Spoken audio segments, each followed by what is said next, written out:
Salut les amis, allez, une nouvelle vidéo.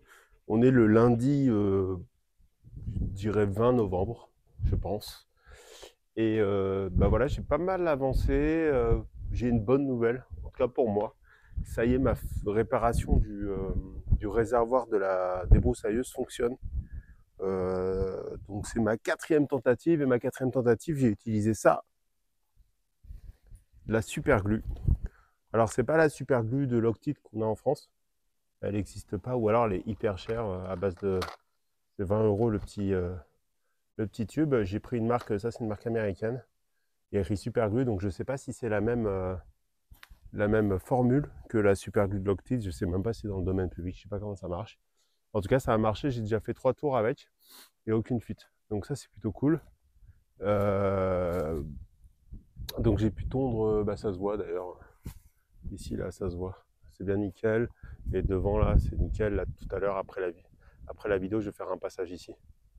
Euh, pour, euh, pour bien nettoyer, mais voilà, là, ça se voit, c'est parfait. C'est super cool.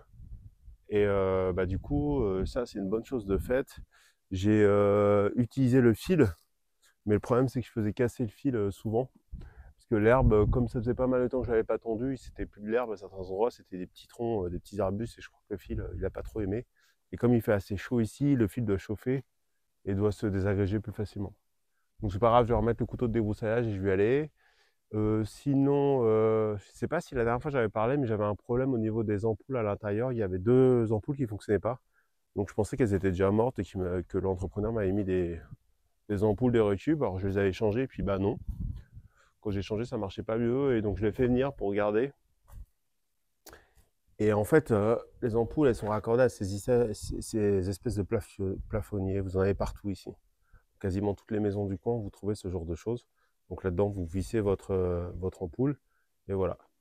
Et donc, ce qui m'a montré, parce qu'on ne comprenait pas d'où ça venait au début, on a tout essayé, on a pensé que c'était les câbles et tout. Ce qui m'a montré, c'est que, je vais essayer de zoomer. Alors, je sais pas si ça va bien faire la mise au point. Non, ça n'a pas fait la mise au point. Mais en gros, ici, les câbles ont fondu à l'intérieur. Les câbles ont fondu, et puis il me dit obsolescence programmée. Il me dit, ouais, je lui dis, oui, je connais l'obsolescence programmée, mais c'est normal, ça se compte en années, quoi. Là, ça fait quoi, 6 mois qu'on utilise cette maison. Quand j'allume ces ampoules au maximum une fois par semaine, j'ai du mal à croire que ça, ce soit de l'obsolescence programmée. Et puis il me dit, bah ouais, mais parce que c'est des câbles d'aluminium à l'intérieur. Et que tous les plafonniers comme ça, ils sont faits avec des câbles en aluminium et pas en cuivre. Et du coup, bah, ça fond, c'est plus sensible. Donc bon,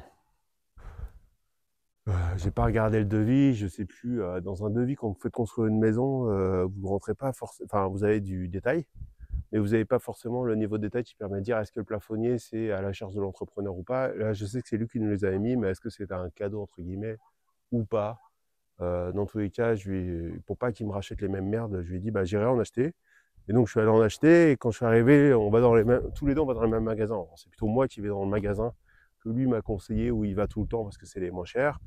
Et mon entrepreneur m'avait dit de toute façon il n'y a que ça. Maintenant, ils sont tous de ce système-là avec aluminium, mais juste qu'ils changent, c'est les coloris.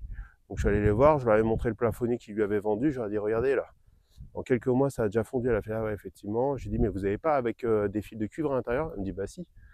Bah, le plafonnier ça coûte quoi? Ça doit coûter 8 euros je crois, 9 euros. Donc bah voilà, bah, j'en ai acheté deux quoi. Ça me coûtait 20 euros. C'est toujours mieux que ce soit moi qui les achète que lui qui me remette des merdes et que ça repète dans 4 mois. Ce qui est étonnant c'est qu'on en a 4. Et il n'y en a que 2 qui ont pété, donc je pense que les 2 autres vont pas tarder. Euh, et puis, bah, du coup, je m'étais dit, bah tiens, en fait, on lui avait fait ici, là, on avait prévu une sortie électrique pour faire un raccordement enfin, pour mettre un plafonnier, mais d'extérieur cette fois. Et comme on n'avait pas encore le toit, je lui avais dit, enfin, on n'avait rien mis du tout comme lumière, parce que sinon, bah, je ne savais pas comment le toit serait incliné, je ne savais pas quelle hauteur, enfin bref, j'avais du mal à me projeter. Donc là maintenant c'est plus clair qu'on a le toit. Ce que je vais faire c'est que ici ils vendent, je crois qu'en France vous en avez des guirlandes comme ça coûte pas très cher. Celle-ci elle fait 15 mètres. 15 mètres c'est des trucs spéciaux pour l'extérieur. 15 mètres, ça fait quasiment la moitié. Donc si je rachète 15 mètres, je peux faire tout le tour du toit. Et je voulais les raccorder là-haut, parce qu'il était censé m'avoir fait une sortie. Donc il m'a bien fait une sortie, j'ai bien la phase, donc le fil rouge, mais j'ai pas le neutre et j'ai pas la terre. Et en fait, quand j'en avais parlé, il m'a dit ouais, t'as qu'à prendre un retour parce qu'il y a une prise électrique qui est faite pour la parabole. Il m'a dit ouais, t'as qu'à prendre le retour directement dessus. Ouais, je suis pas électricien moi. Donc quand il va revenir installer le plafonnier, je vais lui demander de me sortir les bons fils pour que je puisse raccorder ma petite guirlande. Parce que ce que j'avais pas prévu, c'est que même si on a un climat tropical, la nuit tombe de plus en plus tôt en hiver. Je sais pas, il n'y a pas d'hiver ici, mais en novembre-décembre, là, vers 17h40, il fait nuit. Et quand je viens en semaine, le temps de sortir du boulot et tout, j'arrive ici à 17h. Donc, quand j'ai pas de lumière, c'est un petit peu embêtant. Sinon, qu'est-ce que j'ai fait? Donc, j'ai tendu, là, on voit bien. J'ai arrosé un coup tout ça. Et j'ai planté. Alors, qu'est-ce que j'ai planté? Un peu casse-gueule ici. Hein. J'ai planté. Non, ça y était déjà. Ça y était déjà. Ça, c'est le bananier que j'ai planté la dernière fois. Manguier, ça, c'est le figuier que j'ai planté la dernière fois. Où est-ce que j'ai planté? Ah ouais, ça j'ai planté, ça c'est un jacquier. Vous savez, c'est les plus gros fruits du monde, ça fait les plus gros fruits du monde. Ici, ils appellent ça yaka. Yaka y aller. Donc j'ai planté ça ici, j'ai planté... J'ai planté ça, c'est un main de Bouddha, un agrume super sympa. J'en ai déjà parlé parce que j'en ai déjà planté 2 ici. Et ça, ma femme, elle en raffole, elle en veut. Donc je ne contrarie pas ma femme et j'en plante au maximum pour être sûr d'en avoir en quantité suffisante. Et là, j'ai planté un grenadier. Donc ça, c'est un grenadier comme la dernière fois, j'ai planté, j'en avais acheté 2, un grenadier de la variété Mola, qui sont des grosses grenades, c'est une variété, je crois, qui vient d'Israël. Des grosses grenades rouges. Et donc voilà. J'espère qu'il sera bien ici, entouré du papayer. Ça, c'est un goyavier. Et là-bas, je ne sais pas ce que je mettrai. Donc j'en ai profité, comme j'avais de la terre, pour remplir ce trou-là. Quel trou j'ai fait? J'en ai fait un autre. C'est celui-là. Hop, j'ai fait ce deuxième trou-là. Donc j'ai fait 2 trous aujourd'hui. Et après, comme j'attends la livraison de ma réserve d'eau, je ne l'avais pas dit, mais j'ai profité des soldes. Il y a ce qu'ils appellent les bonnes fines ici, donc bonne fin. Comme c'est la fin de l'année, ils font des espèces de soldes, ça dure un gros week-end. C'est très concentré, c'est du 17 au 20 ou 21 novembre. Donc j'ai acheté ma réserve d'eau qui va aller là, sur la plateforme. Parce que le prix d'origine, c'est environ 350-400 euros. Et là, il y avait 20%. Et de ce que j'ai pas payé la livraison. En même temps, je l'ai pas payé, mais je l'ai pas encore reçu. Et du coup, je voulais profiter de cette belle réduction pour pouvoir l'installer. Et donc là, j'attends ça avec impatience. J'en ai profité pour faire une nouvelle ligne. Donc là, il va falloir que je rachète de studio 3/4. Mais du coup, je vais pouvoir planter 1, 2,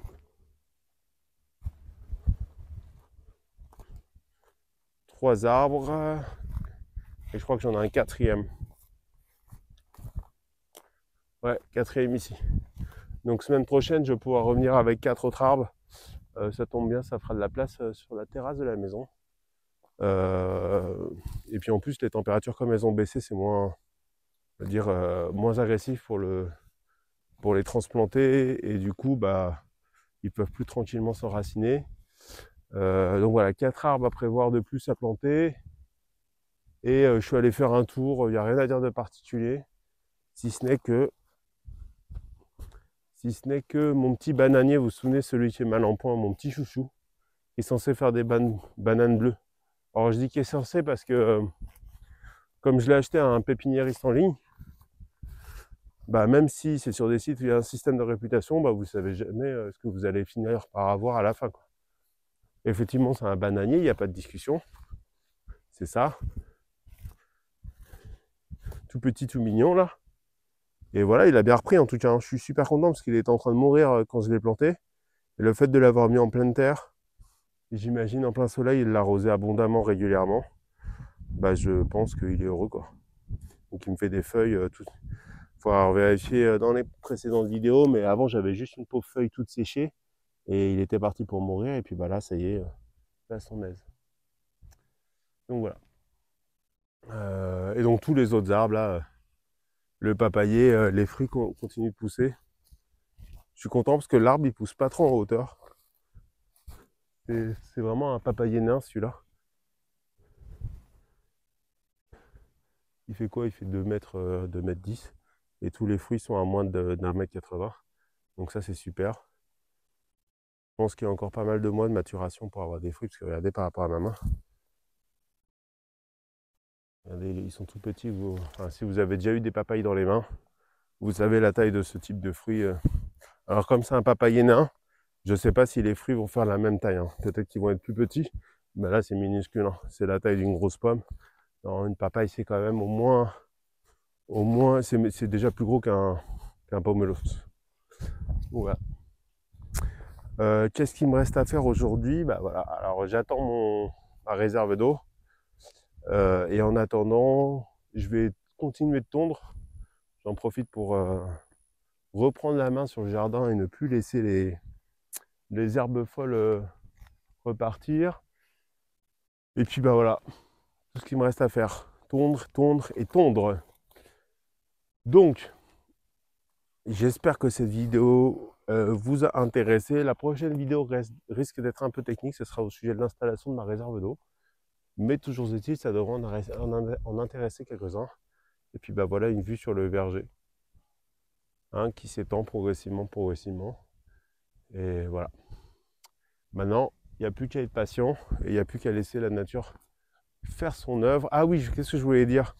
Je suis tombé sur un article récemment, alors c'était en anglais, et c'est parce que c'est une prestigieuse université des États-Unis, je ne me souviens plus laquelle, mais c'était une belle université qui a réussi à démontrer que vos plantes et les arbres, quand ils se nourrissent dans le sol, ils ne se nourrissent pas uniquement des minéraux, ils se nourrissent aussi des bactéries.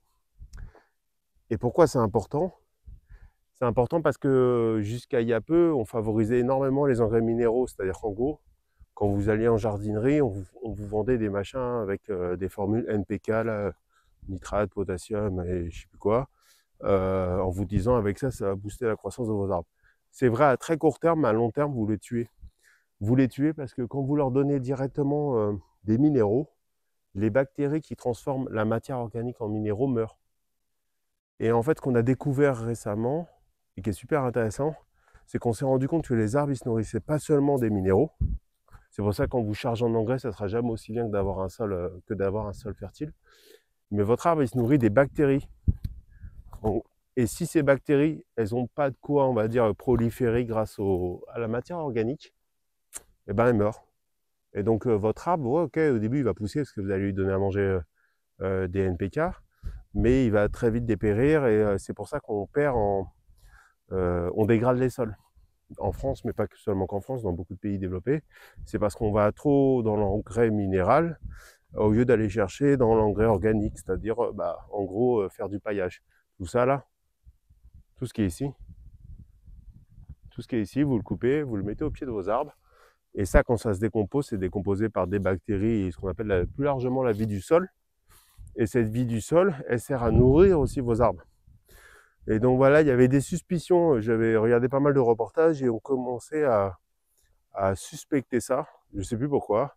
Mais voilà, il y a maintenant, ça y est, des Américains, des chercheurs américains ont réussi à le démontrer. Que les bactéries étaient essentielles à la croissance des arbres. Donc, voilà, n'achetez pas d'engrais minéraux, ne tuez pas de votre terre. Coupez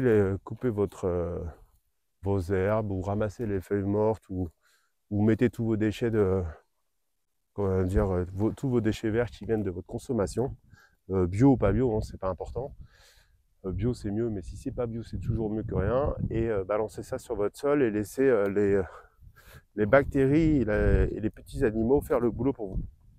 Ça vous coûtera moins cher et surtout ça sera beaucoup plus efficace à long terme. Voilà, voilà. Bah écoutez, bonne journée à vous. Regardez un beau soleil de novembre. Je crois que j'ai pris quelques couleurs là. À bientôt. Ciao.